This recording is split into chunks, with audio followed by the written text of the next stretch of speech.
Mousumi from Austria Vienna. কেমন আছেন আপনারা সবাই? আমি তো অনেক ভালো আছি। আর আজকে আমি আমার ভালোবাসার মানুষদের জন্য কি বানালাম সেটাই শেয়ার করব আপনাদের সাথে। তো আমি ঘুম থেকে উঠেই দেখি আমার পার্সেল বাসায় চলে আসছে। এইটা প্রায় আমি ৭ দিন আগে অনলাইনে অর্ডার করেছিলাম। আর এটা ছিল একটা কফি কাপ প্লাস ট্রে।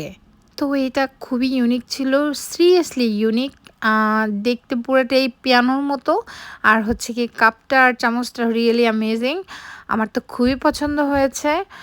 আর এটা আমি অনেক দিন ধরেই দেখছিলাম, তো ভাবলাম কিনেই নেই, কি আর আছে কপালে, দেখি কেমন হয়। তো আমার খুব ভালো লাগলো, তো আমি ভাবলাম এই স্পেশাল জিনিসটার সাথে কিছু স্পেশাল বানিয়ে দিই আমার হাজব্যান্ডকে, তাহলে অবশ্যই সে খুব খুশি হবে। আর তাকে খুশি করার জন্য আমি সব কিছুই করতে পারি, কোনো ব্যাপার না। ভালোবাসার মানুষকে ভালো রাখার দায়িত্ব তো আমাদেরই, তাই না? তো যাই হোক, আমি ২টা ডিম নিয়ে নিলাম আর সামান্য একটু লবণ আর একটু চিনি। আমি মেজারমেন্ট করে সব মেপেই নিয়েছি আগে, যাতে আমার মানে এটা কেকটা তৈরি করতে আমার কোনো ঝামেলাই না হয়। সব কিছু আমি গুছিয়ে রেখেছিলাম সামনেই। তো আমি প্রথমে ভালোভাবে বিট করে নিলাম। তো ডিমটা হচ্ছে গিয়ে ডিম, চিনি আর লবণ এই ৩টাকে বিট করার পরে একদম যখন এরকম ক্রিমি টেক্সচার চলে আসবে, তখন অলমোস্ট আমি অন্য কিছু দিয়ে দিব। আমি দিয়ে দিলাম হচ্ছে গিয়ে দুধ আর হচ্ছে গিয়ে তেল। এই ২টা দিয়ে আমি ভালোভাবে বিট করে নিয়েছি।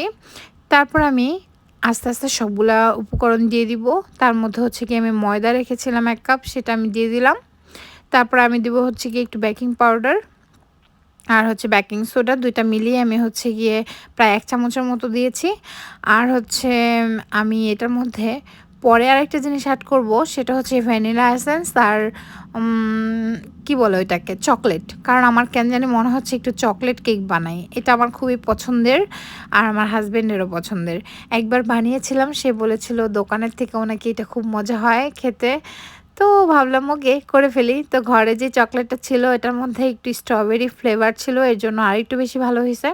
আর এটা আমি খুব একটা কুচায় দেই নাই, একদম মিহি করে না, জাস্ট টুকরো টুকরো করে দিয়ে দিয়েছি। তারপর মিক্সড করে এখন আমি জাস্ট যে পাত্রে আমি কেকটা বেক করব সেই পাত্রটি আমি হচ্ছে অয়েল ব্রাশ করে নিচ্ছি, যার কারণে আমার কেকটা মোল্ড আউট করতে সুবিধা হয়। তো আমি ওইদিকে ফ্রম এয়ার ফ্রায়ারটা আমি প্রি হিট করতে দিয়ে দিলাম। নরমালি আমি হচ্ছে বাক ওভেনে এটা কেকটা বানাই, কিন্তু আজকে ডিফারেন্টভাবে করব, কারণ মামুনি এখন বাক ওভেন যে কোনো সময় খুলে ফেলে। এটা আমার জন্য খুবই রিস্কি। তো আমি first time air fryer try করছি, দেখি কি হয়। তো আমি জাস্ট গেস করে একটা টাইমিং দিলাম 35 মিনিটস, আর হচ্ছে গিয়ে 150 ডিগ্রি তাপমাত্রায়। তো এটা দেওয়ার ফলে আমি জাস্ট কনফিউজ ছিলাম যে আগেই হয়ে গেল কিনা, তার জন্য আমি জাস্ট 5 মিনিট আগেই 5-6 মিনিট আগে আমি জাস্ট চেক করছিলাম যে কী অবস্থায় আছে।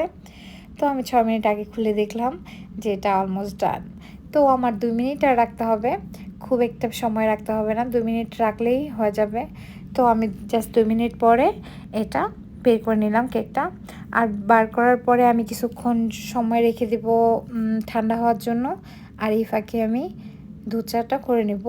নর্মালি আমরা ছুটির দিনে একটু দুধ চা খাই, সবসময় ওরকমভাবে খাওয়া হয় না। আমার হাজব্যান্ড খুবই পছন্দ করে হচ্ছে গিয়ে দুধ চিনি ছাড়া, মানে কড়া লিকারের কফি। তো আজকে যেহেতু শনিবার, সো আমরা একটু ভালো স্পেশাল কিছু খেতেই পারি।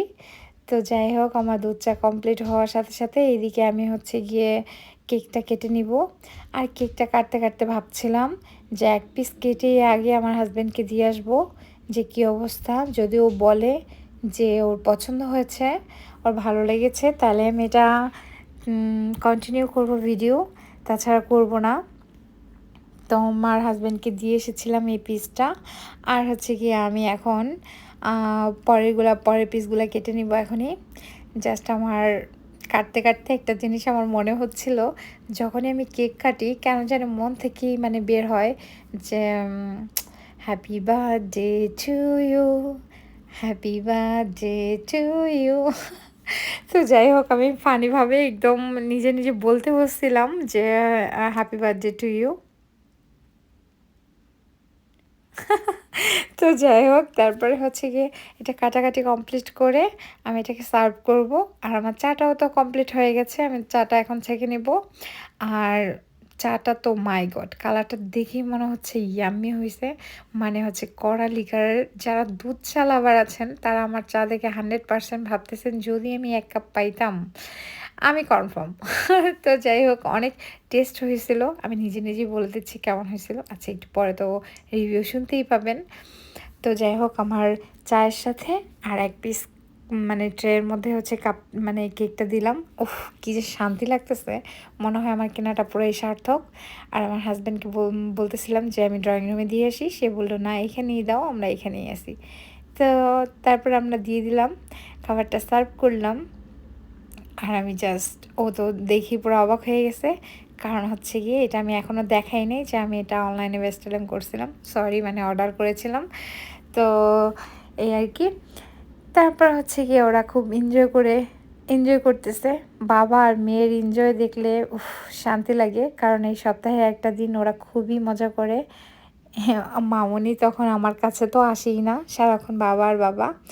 আর আমার হাজব্যান্ড ওকে দেখিয়ে দিচ্ছিল যে এটা পিয়ানো, এটা কীভাবে বাজাইতে হয়, আর ও খুব এনজয় করতেছিল, হাসতেছিল দুজনে মিলে।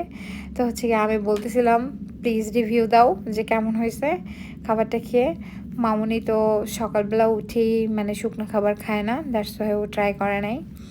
তো হচ্ছে কি আমার হাজব্যান্ডের কাছে মুখের এক্সপ্রেশন দেখে মনে হয়েছে যে খুব মজা হয়েছে। ওফ, তো হচ্ছে গিয়ে আমার হাজব্যান্ড খুশি, তো আমিও খুশি। অ্যাকচুয়ালি আসলেই মজা হয়েছিল, চাটা যেমন মজা হয়েছে তেমন হচ্ছে গিয়ে কেকটা। আমি নিজেরটা নিজে বলতেছি না, সিরিয়াসলি বলতেছি যে আসলে খুবই মজা। আর চকলেটটার জন্য সিরিয়াসলি কেকটা আরও বেশি মজা লাগছে। আর মানে চাটা খেয়ে আমার হাজব্যান্ড খুবই স্যাটিসফাইড ছিল, তার এক্সপ্রেশনে বোঝা গেছে যে সে খুবই খুশি। আর আমার কষ্ট হইলেও তেমন কষ্ট না, আবার অনেক খুশি লাগে যখন আমার হাজব্যান্ড খেয়ে কোনো কিছু প্রশংসা করে, তখন মনে হয় আমি যেটাই করেছি সব কিছু পারফেক্ট আছে এবং সব কিছু ঠিক আছে, আমার একদম স্যাটিসফাইড। তো হচ্ছে, যদি আমাদের এই ব্লগটি ভালো লাগে আপনাদের, please share and subscribe my channel. Thanks for watching my video. আর অবশ্যই কিন্তু আপনারা ট্রাই করবেন এই কেকটা এইভাবে। আর থ্যাংক ইউ সো মাচ।